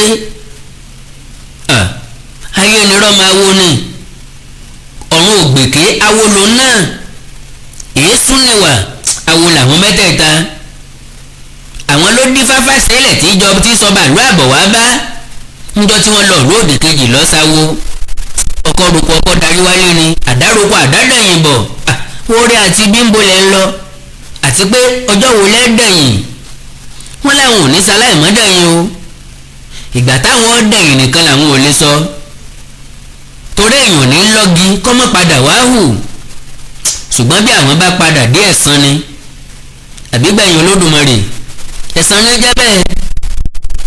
Saheed rere Saheed ọmọ bọ̀tá àti gbogbo ẹ̀yin tó kù tí wọ́n dákọ kí làtúbọ̀tán yín lẹ́yìn ìbútẹ́ ti gbọ́ àwọn ọba yín gbọ́ àwọn ẹni èèlò wọn ti san fún yín so increase lifespan yín so increase ọpọlọ yín ṣé àkáǹtì yín ooru gọ́gọ́ sí i lẹ́yìn ìgbà tẹ́ ti gbé wọn tán kí ni tẹ́ fẹ́ gbẹlẹ́rì ń bẹ̀ kò sí ẹni tó máa pọ́n ẹni tí ń bú àgbà tó máa pọ́n lé àwọn ọmọ ẹ ti l'Arifin jòjàre n tó fi sọ̀rọ̀ sọ̀rọ̀ ní báyìí that means kò lè kó lójú gẹ́gẹ́ bí ọmọ Yorùbá gẹ́gẹ́ bí ọmọlúàbí tá a pera wa a gbọ́dọ̀ lé èpo lójú a gbọ́dọ̀ lẹ́ni tá à ń tijú ẹ̀ gbọ́ tí mo sọ́njọ́ òní ni bínú ṣe bí mi tó mo tún sọ pé lóye Sunday Adéyẹmọ Ìgbòho nìkan ló lè sọ̀rọ̀ kí n máa sọ̀rọ̀ kó ní Awikonko ń di tó ọba déhùn ó tó ń bẹ̀ kí n dẹ̀ dákẹ́ that means mo sì lóní tìjú ni mo sì lẹ́ni tí mo lè gbọ́ràn sí lọ́dún lẹ́nu ìmọ̀ ń lé èèyàn kan téèyàn sọ pé ẹ má wọrí ẹ jẹ́ ká lọ rí lágbájá wọ́n máa bá a bá a sọ̀rọ̀ o lè ta ọṣẹ rẹ láì mẹ́nu bà Ọọ̀ni ẹ wà real for once so ní $1 million láti rí gbòógì àwọn ọmọ tọwọ́ wọn ò tí ì kárí àwọn ọmọ tí wọ́n ṣẹ̀ṣẹ̀ ń wáṣẹ́ kéékèèké ọ̀sẹ̀ bíléńjà $10,000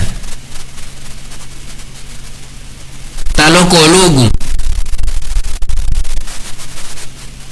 kí lọ papọ̀ ṣé sẹ́kọ̀ọ́ náà ló ti rí gbòógì rẹ mo ló ti rà á ìrọ́pọ̀ ẹ̀tàn làwọn aráàlú èbó kúkú fẹ́ tí bá sá ti pò ó tó bá ti kí fún wọn ẹ̀gbẹ́ fún wọn àwọn náà kò sanwó ẹ̀ nonsense bọ́ọ̀bà tọ́sẹ́ ó ti wá di pé majority ti ń sọ̀rọ̀ báyìí ọ̀sẹ̀ wọn ń tà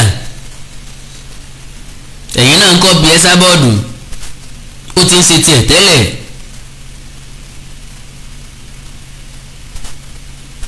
mo lè fẹ́ bá yàrá já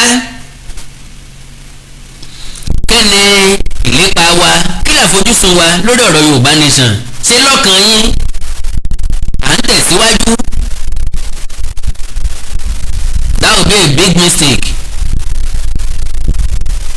èmi Àkàndá lè sọ confidently pé big mistake ni o Yorùbá Nation láì jẹ́ káwọn tí ń bẹ lé ọmọ nípa ẹ̀ irọ́ ni o àlọ́bì kankan o ọmọ èèyàn ní já níbi rìn Ọlọ́run ọba mi ò ríbi kankan ẹjá wà very very careful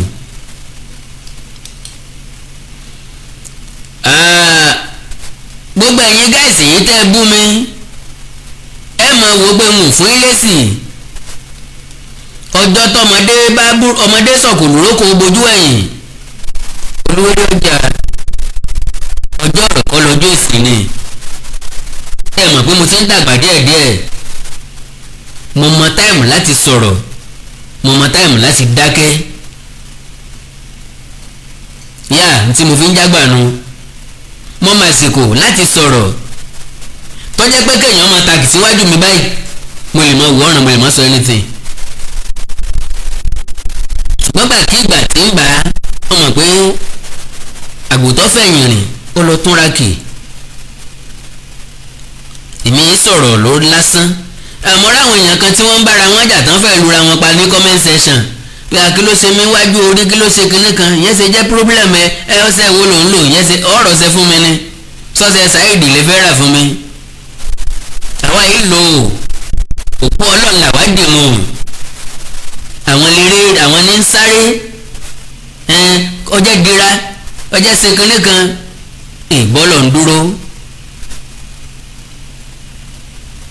èmi Àkàndá láàfáà n ò ní babaláwo n ò sì ní wòlíì ẹ tí bá ń ṣiṣẹ́ fún mi tí ọba jáde kò ní jèrè mẹ́ni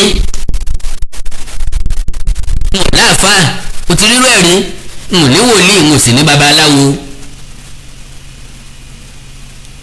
mẹ́ni gbàgbọ́ nínú kankan nu mẹ́tẹ̀ẹ̀ta Ọlọ́run ọba mi nìkan mo nígbàgbọ́ nínú ẹ̀ kò yà ọ́ lẹ́nu 2005 mo ti tẹ ṣọ́ọ̀ṣì gbẹ̀yìn pé mo wá jọ́sìn ṣùgbọ́n nù mí mọ́ ọkàn mi mọ́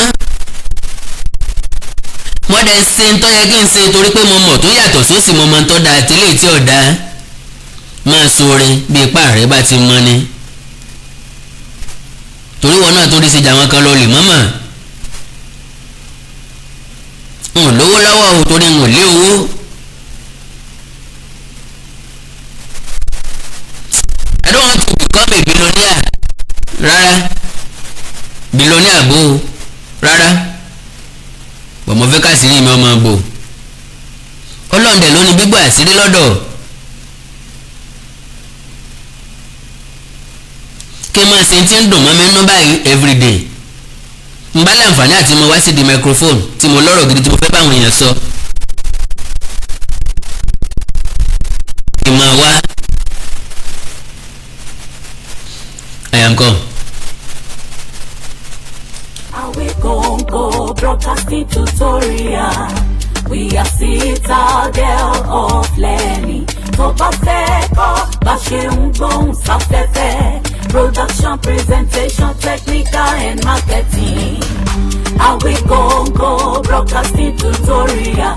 Ilé-Ifẹ̀ ìpínlẹ̀ Ọ̀ṣun ló wà o. Oh Yes, you cannot afford to be a mediocre as a broadcaster. Not so good, not so bad. Pèdèpèdè gbọ́dọ̀ gbógede kó gbólóhùn kó ní àgbékalẹ̀ tó nítumọ̀ tó jẹ tí ń gbèsè láì mú lòmú fòlòlò fọ́ọ̀mù tó bá yá. Ló fi yẹ kó o gba fọ́ọ̀mù báyìí láti kọ́ bá a ṣe ń ṣe ní Awikonko broadcasting tutorial Ilé Ifẹ̀ ìpínlẹ̀ Ọ̀ṣun. Níbi tí wàá ti kẹ́kọ̀ọ́ gba ìmọ̀ ìjìnlẹ̀ tó kún rẹ́rẹ́. Bá a ṣe ń gbọ́rọ̀ kalẹ̀ látẹnu àwọn ọ̀jẹ̀mí pèdèpèdè lórí rédíò àti tẹlifíṣọ̀n. Adequate equipment for radio and TV programs in a permanent classroom and studio. Bá a ṣe ń ṣe dé bẹ́ẹ̀ la nílé gbígbé bọ́dìn fáwọn tó fẹ́ bẹ́ẹ̀. Bóyá kì í ṣe Ifẹ̀ nípínlẹ̀ Ọ̀ṣun ni wọ́n ń gbé. Kò sí ìyọnu ìrọ̀rùn ló bá dé o. Àwọn akọ́ṣẹ́mọṣẹ́ olùkọ́ máa kọ́ ẹ bá a ṣe ń lo console, technicality, productions, presentation and marketing. Tó o bá ti wá pegedé lẹ́yìn tó o bá parí, Awikonko broadcasting tutorial ló tún máa recommend yẹ fún rédíò tàbí television station tó ń fẹ́ ẹ̀bùn rẹ̀. For you to be outstanding, enroll today at Awikonko broadcasting tutorial Ilé Ifẹ̀ Ọ̀ṣun State and become a professional in no time. ẹ kàn sí lórí WhatsApp +234-701-428-5276 lórí email awikonkobroadcastingtutorial@gmail.com. 10,000 naira péré ni wàá fi gba fọ́ọ̀mù wọlé láàrin oṣù 3 sí 4. ẹ̀bùn yẹn máa hàn dé. ìwọ náà máa di gbajúgbajà láwùjọ agbóhùnsáfẹ́fẹ́ gbà bẹ́ẹ̀. Awikonko broadcasting tutorial Ilé Ifẹ̀ ìpínlẹ̀ Ọ̀ṣun ló wà o. ọmọ Yorùbá ni mí, ilẹ̀ Yorùbá la bí mi, níwọ̀ oòrùn Nàìjíríà mo lè fọwọ́ sọ̀yà. tẹnitẹni èkìsà lọ́la tán. ìmúlò nìkan bú àgbọ̀nsalẹ̀ lónìí họ́wùhọ́wù. ìran Yorùbá ló lédè àtàṣà tó wuyì tó jinlẹ̀ dáadáa. èdè àtàṣà Yorùbá wa gbọ́dọ̀ ṣe bẹ́ẹ̀ kó wọmi bí. agbẹ́dọ̀ ìdí nìyí tá a fi ṣe àgbékalẹ̀ ètò ẹ̀kọ́ àrà ọ̀tọ̀. yàrá ìkàwé tá a pè ní Yorùbá pọ́nbélé lórí ẹ̀rọ ayélujára. ní pàtàkì fáwọn ọmọ Yorùbá tí ń bẹ lókè òkun America, United Kingdom, France, Spain, Ireland, Italy, Germany, Austria, Switzerland àti bẹ́ẹ̀ bẹ́ẹ̀ lọ. ẹ jẹ́ kọ́ mọ̀ yín wá kọ́. ó sì mọ èdè Yorùbá sọ lẹ́nu dáadáa. sẹ́ẹ̀mọ̀ pọ́mọ tó sọ lẹ́nu lọ́fàpọ̀ yàkọ́ para. bàbá jákèjì àtàṣà Yorùbá wọlé bẹ́ẹ̀. ẹkún àjọ̀lá gbogbo wa ni. orí Zoom ni yóò ti máa wáyé. pẹ̀lú olùkọ́ èdè Yorùbá tẹ́ ẹ ti mọ̀ bẹ́ẹ̀ ni mo wó. àkàndá alóró ọ̀rọ̀ lẹ́nu bíi tẹ́jọ́. àjàó àró Awikonko asọ̀rọ̀ lójú ọlọ́rọ̀. agbẹ́dẹ̀gbàsà níyì padà bọ̀ràn míyàn. pèdèpèdè apèdè má pèdè jọ ọmọ elédè tó mèdè déédé pè. àjẹdẹ ni mi ti fẹlẹ́gẹ́dẹ́ sóge. àtẹ̀dẹ̀ àtàṣà ọlọ́run ọba fìràn mọ́nẹ. gírámà lítírẹ́sọ̀ òǹkà òwe àkànlò èdè àlọ́ àròkò àti bẹ́ẹ̀ bẹ́ẹ̀ lọ. ẹ tètè wá forúkọ ọmọ tiyín sílẹ̀. +234-904-851-9362 +234-904-851-9362. èdè àtàṣà Yorùbá ò ní parun. Yorùbá pọ́nbélé ní kó jẹ́ ìpìlẹ̀.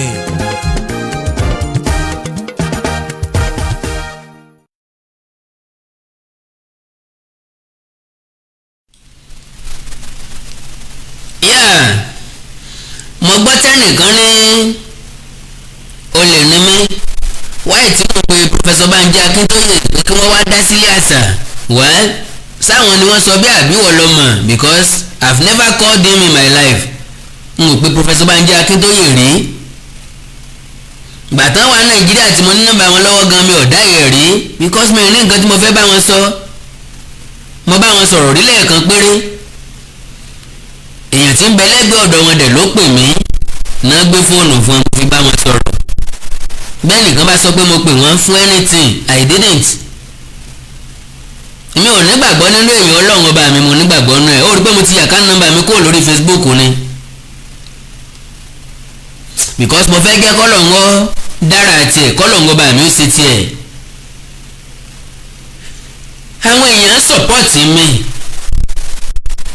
àwọn tí wọ́n sọ̀pọ̀tì mi ó sì padà sọ̀pọ̀tì mi láì wo tẹ́lẹ́gàn bọ́bá tásìkò because wọ́n mọ̀ pé mo ní project gidi wọ́n mọ̀ pé mo ní project gidi ó pé kí ni mo pè ilé àṣà mi ò pé nílé ọtí can you just imagine that ilé àṣà ìgbésẹ̀kọ̀ ìgbésíbàdàn ìlú abínibí mi ni mo gbé sí ìwọ náà kẹ́kọ̀ọ́ ni because òye yé mi pé àjèjì ló bíùdì Èkó àjèjì ló bíùdì Àbújá effort tá fi ń bíùdì ń do nílùú nǹkan àrà tá à ń ṣe sílùú onílùú tó fi ń di mega city kí ló dé tá à ṣe sílùú wa kọ́dà pé wá wò alákàlùkù ọ̀tọ̀ọ̀tọ̀ so pé Professor Banji Akíntóyè kankan gbé wá fún mi èèlò gan bàbá rí èló làwọn gan ní lápò bàbá tán dáwó fún gan tó jẹun ẹjẹ́ mọ́tò jẹ́ ń sọ̀rọ̀ sí bàbá ń bàbá so èèlò náà wà fún mi èmi wà ẹsẹ̀ tọrọ owó lọ́wọ́ wọn ń pe anybody personally ẹni tí n bá pè pé kó wá fún mi lówó kó sọ síta mi ìyẹn bá pè yẹn kankan personally pé wá fún mi lówó ọmọjọ́ orí mi ni èmi ò tọrọ lóòótọ́ ọmọ báà ní àtọrọ ni mí ó sì bẹ́ta ọmọ báà ní àjàgbà ẹ̀yin tẹ́ ń já àgbà lọ́nà àlùmọ̀kọ́rọ́ yín wọ́n ní ẹnìkan ní Saheed lòun lóògùn ju olóyè Sunday Adéyẹmọ Ìgbòho lọ wẹ́ẹ́ èmi ọmọ ó ti gbé olóyè Sunday Adéyẹmọ Ìgbòho wò nìyẹn ó ti gbé olóyè Sunday Adéyẹmọ Ìgbòho wò nìyẹn ó ti mọ̀ pé òun lóògùn jù wọ́n lọ wọ́n ló ní kò sóba tán fẹ́ jẹ́ ilẹ̀ Yorùbá tó máa sẹ̀yìn òun ògùn pọ̀ ògùn pọ̀ ara ilé Felix Bankole so Saheed rí wọ́n lo olóògùn mo fẹ́ kó yọjú sí mi kó wá rí mi sọgbọ́ kó wá pidán hàn mí nonsense àwọn tí ń patronize ẹni mo rí báwí nígbà tí wò rí tó ń ṣe mọ́ because Yorùbá lẹ́ni tí ó daṣọ àrán boni lọ́rùn ó yẹ kó ló lórí sàtìn lé ẹni tó fẹ́ sóògùn àánú fún yàn ẹ̀yọ́nù àbí kí ló gbé náà ọ̀sẹ̀ àánú ayé tí ẹ̀gán gbọ́dọ̀ fògo fọ́lọ́run ó fẹ́ sọ sí àánú fún yàn àánú ọ̀fọ̀n láyé tí ẹ̀gán ọlọ́run ṣàánú yìí tẹ́ wà lábúrọ̀dù o ọlọ́run ní jẹ́ kẹ́ kó sọ́wọ́ mọ́ o wọ́n yàn ti fi nǹkan báyìí sọ̀rọ̀ ẹ mọ̀ ẹ ló mà 500,000 lẹ́sàn ẹ rẹ̀ gbọ́dọ̀ san náà ni ẹ̀yin ló ní ẹ má lè yí òun ẹnu mi àpadà ló ní ẹ má lè pọ̀ òun ẹnu mi dà pòpòrò ìsìn ìgbókòlókò ó dìgbàrò bẹ́ẹ̀ ni ọ̀rọ̀ tó kìtì bá balẹ̀ sọ ni pọ́fọ́ àkọ́sórí wọn ń ká ẹsẹ̀ ìdí ẹ̀sìn mi sínú àkáǹtì wọn ẹ ti ń lù wọ́n jìbìtì irú owó bẹ́ẹ̀ yìí mọ́ni lọ́wọ́ ìmọ̀ ń dó sáàyè ọ̀tọ̀ gédéńgbé yóò padà hàn tí ẹni lẹ́yìn wá ọ̀la àkàndáró ilé ẹ má bàa dárò bẹ́ẹ̀ bá dárò ìyókù dọjọ́ mi ọjọ́ rí ẹ láìkì kẹ́ fọ́lù péèjì mi lórí Facebook Awikonko TV Awikonko TV ẹ sọ̀scribe sí YouTube channel mi Awikonko TV má sọ̀tẹ̀ má ṣe tánàdí má ṣe kìíta má ṣe bàjẹ́ mi torí ìkọlọ̀ ń ọmọ bàdínà mọ́ èmi àkàndá òru ibi sọ́mọ làkejì mi rí n ò sì fẹ́ kọ́nà ò dífẹ́ni tọ́nà ti là fún ẹni tí ọ̀nà ò tí ì là fún gbọ́ ọlọ́run àánú ìwọ lọ dá ayé tó dọ́run ìwọ lọ dá afẹ́fẹ́ tó dóoru bá ń lànà fún wọn bá ń lànà fún wọn gbogbo ẹni tí wọn ojú rẹ fún ọlẹ̀ inú bá ń síjú àánú òun ọlọ́run gbogbo inú ìdílé tọkọtaya tí ò tò lónìí ọlọ́run bá ń pẹ̀tù sí wọn lọ́kàn ìwọ nìkan lọ làánú lọ́dọ̀ síjú àánú gbogbo ẹni tí wọn ojú rẹ fáànú. àparò wọn mọ ibi tí lékelèké mi ti ń fọṣọ ni wọn fi ń sáré àsápajúdé wọn mọ̀ pé ní ọlọ́run ọba mi dá kò sí farawé bóun ní ti ń ṣe ẹni káwọn èèyàn mọ̀ fún mi lówó wọn sì fún mi lówó mọ́ ṣùgbọ́n lọ́n tí ń bọ́ mi kò kó lórí àpèrè ọba tẹ́nìkan kan ò fi jọba téèyàn kan ò sì lè rọ̀ lóyè ọba tá a mọ̀ ibi tó jókòó sí gangan ṣùgbọ́n à ń fún ilé ẹ̀ ọlọ́run ọba ti ń ṣe fún mi nu ọ̀nà tí wàá ń gbé gbà ìnìwọ́ ọmọ wọn sáré àsápajúdé àwọ̀ ọ̀tọ́sẹ́ àwọ̀ òtò ogun bẹ́ẹ̀ ibi ò sì pa wá torí pé àárẹ̀ àfẹ́kì gbogbo ìdàndán ẹ forí balẹ̀ fún mọ́lúbí gbogbo ìdàndán ayédèrú ní jẹ́ dàndán gbogbo tí wọ́n pè ní dàndán ni yóò padà wọlé àánú ọlọ́run ní fi sílẹ̀ wàhálà àtìdààmú òní débálẹ̀ yín ẹ̀ nínú kàtàkẹ́ torí kan lágbára ọlọ́run I love you all àtẹ̀ntó bú mi o àtẹ̀ntó yìn mí o ìbànújẹ́ ò ní kan sẹ́yìn ó ìbànújẹ́ ò ní káyé yín ẹ̀ ní gbèsè ẹ̀ ní gbégbìn ó yẹ kí máa nù kan o Mr. Yomi Ọláwálé gbogbo ìgbà tẹ́ lò láyé sà ẹ̀ní mọ̀kòrò ẹ̀ní jẹ̀kòrò ẹ̀ní fìkòrò bóra bí aṣọ ẹ̀ wá rí gbogbo èso tó tara yín jáde bí tí òkò kéré tó wọn ò ní mọ̀ nira. God bless you. Thanks so much for always. nínú kíkan nínú dídùn you always be with me. mi ò pé mi ò mọ̀ ṣùgbọ́n òótọ́ ọ̀rọ̀ tó korokoro bí ìjọgbó ni mo máa ń sọ lójoojúmọ́. òótọ́ ọ̀rọ̀ tó korokoro bí ìjọgbó àbùkù ara mi wá ní pé mi ò kí ń máìdì àwọn tó fẹ́ gbọ́ etí tán fi fẹ́ gbọ́ wọ́n gbọ́ sí dáadáa ní o àbí wọ́n gbọ́ sí dàkejì kì í ṣe bí ẹni kàn mí rárá. ntọ́ wà ní máìdì mi ni láti sọ tèmi kí n fi ilẹ̀ torí ọjọ́ ọ̀la àánú ọlọ́run àlàyé ní fi ń sílẹ̀. God bless you all títí dìgbà míì dá láǹfààní láti tún pàdé ń bí yìí bye gàrí o. torí pé lágbájá ṣe ọ́ ó wà lọ́ọ́ sá o kí ló dé ó ti gbàgbé pọ́rọ́ ẹ̀yìn ni bí ò bá dé kan á dì kan. a ò bá gbàgbé ọ̀rọ̀ àná a ò lè rẹ́mi bá ṣe. ẹ̀yin tẹ́ ń complain nípa ojú mi. àwọn ìdáwọ́ ẹgbẹ́ wa dé. àwọn tí ò rí kírìmù kọ́ ló sojú mi bẹ́ẹ̀. tí n bá fẹ́ kó kúrò ń bẹ̀ anytime from this moment ó máa kó ń bẹ̀. bá ní tàmẹ̀dú sọ ọwọ́ mi ni òfin bẹ̀rẹ̀ lẹ̀ àṣírí lẹ gbọ́. pé ó yẹ kó o wádìí gbogbo mi ò hó yín ní explanation o and again kíní kan bàjá òyìn jẹ́. lórí ọ̀rọ̀ ènìyàn lè gan. majority yín ò láròjinlẹ̀ wípé position tá a bára wa position tá a jọ wà a bára wa bẹ́ẹ̀ ni. ìjà àbòrò sí mi ló. ohun tí wọ́n pè ní egbò ara kò sẹ́ni tí fi ń bùyàn láyé àtijọ́ ayélọ́dayé ọ̀làjú là ń fojú egbò tẹ́lẹ̀.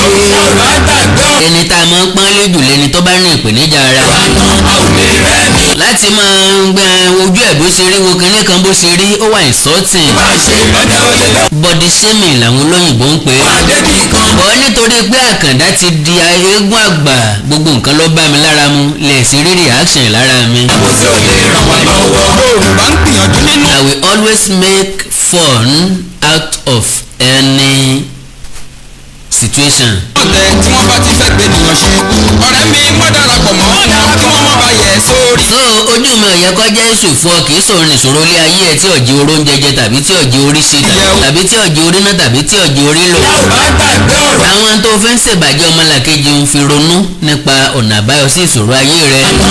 àwọn ibi tó ti ń ṣe kẹta ọmọlàkejì ń body shame ọmọlàkejì yẹn ò ṣe ronú ẹ̀ jinlẹ̀ dáadáa o lè rí initiative kan o lè rí nǹkan kan tó o lè rọ́nà tó tún lè fi gbà wà creative. rẹ́mi bá ṣe. iwájú lèmi àkàndá máa ń wò mí wẹ̀yìn láyé àtijọ́ wá ní bọ́mọdé bá ṣubú àwájú tágbàlagbà bá ṣubú àwẹ̀yìn wá àgbàlagbà tí ò ní nǹkan mú wájú ní padà àwẹ̀yìn. olè gbé wa débi kan.